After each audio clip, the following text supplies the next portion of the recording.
शुरू अल्लाह का नाम लेकर जो बड़ा मेहरबान निहायत रहम वाला है। हामीम, किताब रोशन की कसम कि हमने इसको कुरान अरबी बनाया है ताकि तुम लोग समझो। और ये बड़ी किताब यानी लौह महफूज में हमारे पास लिखी हुई और बुलंद मर्तबा है, हिकमत वाली है। तो क्या हम फेर देंगे तुम्हारी तरफ से ये किताब नसीहत मोड़कर इस बिना पर कि तुम ऐसे लोग हो जो हद पर नहीं रहते?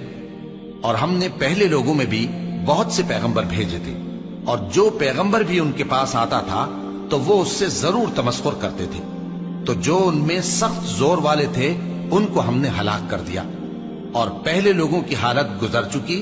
और अगर तुम इनसे पूछो कि आसमानों और जमीन को किसने पैदा किया है, तो कह देंगे कि इनको गालिब और इल्म वाले अल्लाह ने पैदा किया है, जिसने तुम्हारे लिए जमीन को बिछोना बनाया और इसमें तुम्हारे लिए रस्ते बनाए ताकि तुम राह रास्त पर चलो, और जिसने एक अंदाजे के साथ आसमान से पानी नाजिल किया, फिर हमने उससे मुर्दा जमीन को जिंदा किया।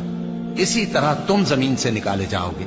और वही है जिसने सब चीजों के जोड़े बनाए और तुम्हारे लिए कश्तियां और चौपाए बनाए जिन पर तुम सवार होते हो, ताकि तुम उनकी पीठ पर चढ़ बैठो, और जब उस पर बैठ जाओ फिर अपने परवरदिगार के एहसान को याद करो और कहो कि वो जात पाक है जिसने इसको हमारे जेरे फरमान कर दिया, और हम में ताकत नहीं थी कि इसको बस में कर लेते, और हम अपने परवरदिगार की तरफ लौट कर जाने वाले हैं।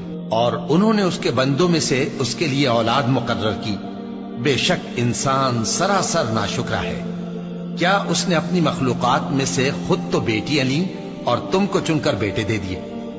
हालांकि जब उनमें से किसी को उस हस्ती की यानी लड़की की खुशखबरी दी जाती है जो उन्होंने अल्लाह के लिए बयान की है, तो उसका चेहरा सियाह पड़ जाता है और वो अंदर ही अंदर घुटने लगता है।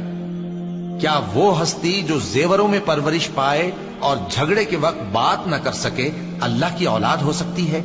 और इन्होंने फरिश्तों को कि वो रहमान के बंदे हैं उसकी बेटियां ठहराया। क्या ये उनकी पैदाइश के वक्त हाजिर थे? अनकरीब इनकी शहादत लिख ली जाएगी और इनसे बासपुर्स की जाएगी। और कहते हैं अगर रहमान चाहता तो हम इनको न पूछते।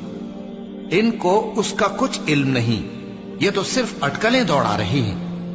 या हमने इनको इससे पहले कोई किताब दी थी कि ये उससे इस्तेदलाल करते हों? बल्कि कहने लगे कि हमने अपने बाप दादा को एक तरीके पर पाया है और हम उन्हीं के कदम ब कदम चल रहे हैं। और इसी तरह हमने तुमसे पहले किसी बस्ती में कोई खबरदार करने वाला नहीं भेजा, मगर वहां के खुशहाल लोगों ने कहा कि हमने अपने बाप दादा को एक राह पर पाया है और हम कदम ब कदम उन्हीं के पीछे चलते हैं।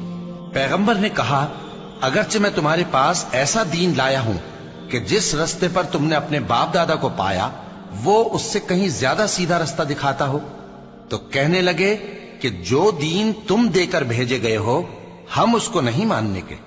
तो हमने उनसे इंतकाम लिया, सो देख लो कि झुटलाने वालों का अंजाम कैसा हुआ। और जब इब्राहिम ने अपने बाप और अपनी कौम से कहा कि जिन चीजों को तुम पूछते हो मैं उनसे बेजार हूं, हाँ जिसने मुझको पैदा किया वही मुझे सीधे रास्ते पर ले चलेगा। और यही बात वो अपने बाद अपनी औलाद में छोड़ गए ताकि वो अल्लाह की तरफ रुजू रहें। बात यह है कि मैं इन कुफ्फार को और इनके बाप दादा को मालो मता देता रहा, यहां तक कि उनके पास हक और साफ साफ बयान करने वाला पैगंबर आ पहुंचा। और जब उनके पास हक यानी कुरान आया तो कहने लगे कि ये तो जादू है और हम इसको नहीं मानने के।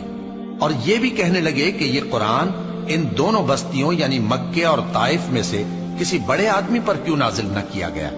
क्या ये लोग तुम्हारे परवरदिगार की रहमत को बांटते हैं? हमने इनमें इनकी मईशत को दुनिया की जिंदगी में तकसीम कर दिया और एक के दूसरे पर दर्जे बुलंद किए ताकि एक दूसरे से खिदमत ले। और जो कुछ ये जमा करते हैं तुम्हारे परवरदिगार की रहमत उससे कहीं बेहतर है।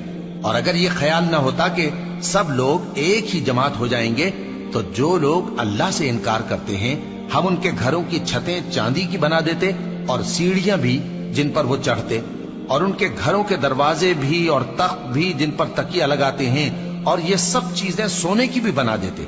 और ये सब दुनिया की जिंदगी का थोड़ा सा सामान है, और आखिरत तुम्हारे परवरदिगार के हां परहेजगारों के लिए है।